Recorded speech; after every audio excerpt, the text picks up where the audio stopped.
दोस्तों, सूर्य की किरणों से कुछ हार्मफुल रेडिएशंस भी आ रही होती हैं जिनसे हमें बचाता है ozone layer. Ozone layer stratosphere में पाई जाने वाली एक लेयर है ओजोन की, जो जनरली अल्ट्रावायलेट बी रेडिएशन को एब्जॉर्ब कर लेती है। अल्ट्रावायलेट बी रेडिएशन लगभग 280 से 320 नैनोमीटर के जो वेवलेंथ के अल्ट्रावायलेट रेडिएशन होते हैं उनको कहा जाता है। तो आज हम बात करने वाले हैं कि ओजोन लेयर डिप्लीशन क्या है और उसका करंट स्टेटस अभी क्या है।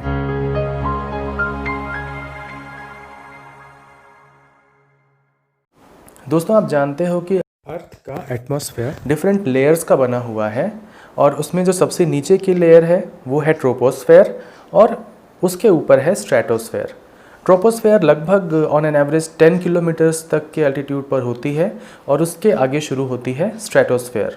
तो क्या होता है, ये ओजोन लेयर हमें बचाती है इन हार्मफुल अल्ट्रावायलेट बी रेडिएशंस से, जो कि कॉज कर सकती हैं स्किन के रोज जैसे मेलानोमा या फिर कैटरैक्ट, और ये पौधों को भी नुकसान पहुंचाती हैं। तो इनसे बचने के लिए, अल्ट्रावायलेट बी रेडिएशन से बचने के लिए ओजोन लेयर हमारे काम आती है। और ओजोन का बनना और बिगड़ना एक नेचुरल फिनोमेना है। ये बनती बिगड़ती रहती है एटमॉस्फेयर के अंदर, लेकिन पिछले कुछ वर्षों में ऐसा देखा गया कि इनकी बिगड़ने की दर तेज़ हो गई, यानी कि इनके डिस्ट्रक्शन की जो रेट है वो बढ़ गई और इनका जो फॉर्मेशन का रेट है वो कम हो गया। तो साइंटिस्ट ने पाया कि ऐसा क्यों हो सकता है, क्या रीज़न है। तो उन्होंने पाया कि there are certain ozone depleting substances ODS, और इसकी एक लंबी चौड़ी लिस्ट उन्होंने तैयार की और बताया कि ये जो कंपाउंड्स हैं ये नुकसान पहुंचाते हैं हमारी ओजोन लेयर को। आज हम बात करने वाले हैं इसी ओजोन लेयर के बारे में थोड़ी डिटेल में। तो आओ शुरू करें। एटमॉस्फेयर में ओजोन का बनना और बिगड़ना, यानी कि कंस्ट्रक्शन एंड डिस्ट्रक्शन, ये आमतौर पर होने वाली एक प्रक्रिया है जो होती रहती है। यानी ओजोन बनता और बिगड़ता रहता है, एक रिवर्सिबल तरीके से रिएक्शन होता रहता है। लेकिन 1970 के बाद वैज्ञानिकों ने ऐसा देखा कि ओजोन का बनना तो चल रहा है लेकिन बिगड़ना और तेज़ हो गया है। और उस तेज़ होने के पीछे कुछ वजहें पाई गई, जैसे कुछ केमिकल्स जो एंथ्रोपोजेनिक नेचर के थे, यानी कि ह्यूमन एक्टिविटीज़ या ह्यूमन के द्वारा बनाए गए केमिकल्स थे। वो केमिकल्स जब ट्रोपोस्फेयर में होते हैं, यानी कि लोअर एटमॉस्फेयर में होते हैं, तो वो स्टेबल होते हैं। लेकिन जैसे जैसे हम उनको देखते हैं कि वो ऊपर जा रहे हैं, यानी कि स्ट्रेटोस्फेयर में जा रहे हैं, यानी कि 10 किलोमीटर्स का जो थ्रेशोल्ड है उसको पार कर रहे हैं और ऊपर जा रहे हैं, तो अल्ट्रावायलेट रेडिएशन की प्रेजेंस में ये टूटने लग जाते हैं और इनमें से क्लोरीन एटम अलग होने लग जाता है या ब्रोमीन एटम अलग होने लग जाता है, और फिर ये क्लोरीन एंड ब्रोमीन मिलकर के ओजोन को डिस्ट्रॉय करते हैं। ऐसे सब्सटेंसेस को हम कहते हैं ओजोन डिप्लीटिंग सब्सटेंसेस या ODS। ओजोन डिप्लीटिंग सब्सटेंसेस के कुछ एग्जाम्पल्स हैं क्लोरोफ्लोरोकार्बन्स, हाइड्रोफ्लोरोकार्बन्स, कार्बन टेट्राफ्लोराइड और मिथाइल क्लोरोफॉर्म। इसके अलावा भी और हैं।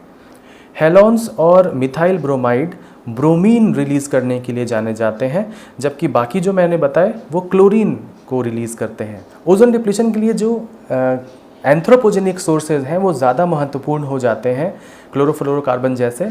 लेकिन कभी कभी ऐसा भी देखा गया कि कुछ वॉल्केनिक इरप्शंस की वजह से भी कुछ एरोसोल्स निकले जिनमें क्लोरीन के कंपाउंड्स हुआ करते थे या होते थे, और उन्होंने स्ट्रेटोस्फेयर में नुकसान तो पहुंचाया और क्लोरीन वहाँ पर बढ़ा दिया, लेकिन ट्रोपोस्फेयर में उनका कोई असर नहीं दिखा गया था। हालांकि लॉन्ग टर्म में हम देखें तो क्लोरोफ्लोरोकार्बन्स या एंथ्रोपोजेनिक सोर्सेज ज़्यादा महत्वपूर्ण रहे हैं ओजोन डिप्लीशन में as compared to such natural sources, क्योंकि वॉल्केनिक इरप्शंस रेयर हैं और उनका जो असर है वो शॉर्ट लिव्ड होता है।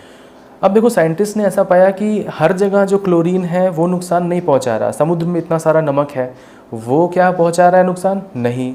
स्विमिंग पूल में आप यूज़ करते हो क्लोरीन को एज ए डिसइंफेक्टेंट, क्या वो नुकसान पहुंचा रहा है? नहीं। ज़्यादातर केसेस में वॉल्केनिक इरप्शन से निकलने वाला क्लोरीन भी नुकसान नहीं पहुंचाता ओजोन की लेयर को।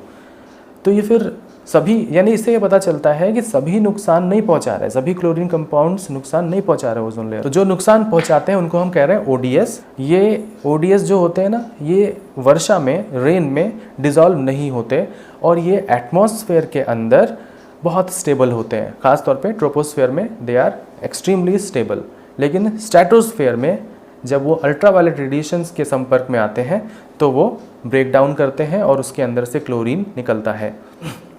ओजोन के डिप्लीशन और फॉर्मेशन की पूरी मैकेनिज्म को मैं किसी और वीडियो में एक बार डिस्कस करूंगा, लेकिन आज जो हम बात करने वाले हैं वो है ओजोन डे के बारे में, कि ओजोन डे जो 16 सितंबर को मनाया जाता है, 16 सितंबर को, उसका क्या सिग्निफिकेंस है, वो क्यों मनाया जाता है और इस बार 2020 में थीम क्या है।